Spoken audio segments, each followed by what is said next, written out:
Okay, so we've got the Corsair Vengeance RGB Pro. It's 2 sticks of 8 gigabyte, so a total of 16 gigabytes, DDR4, 3600 megahertz.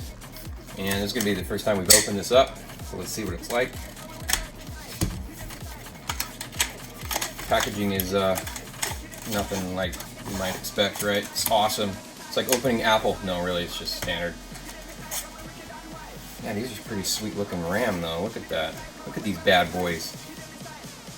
Sweet. Let me see what one looks like. We're gonna rip one out of here. Vengeance Pro. That's pretty cool. This is like a little bit translucent plastic. Obviously that's where the RGB is gonna be. But quite slick. It's beautiful actually.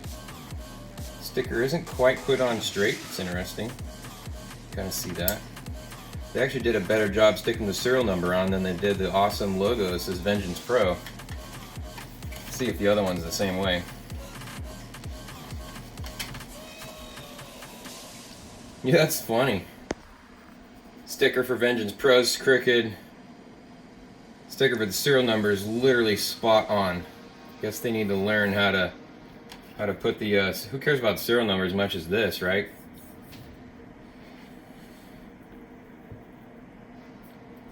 So you can see how it's, not that it matters, right? It's not going to affect the performance at all. These are great looking memory sticks. 16 gigs. Can't wait to put them in.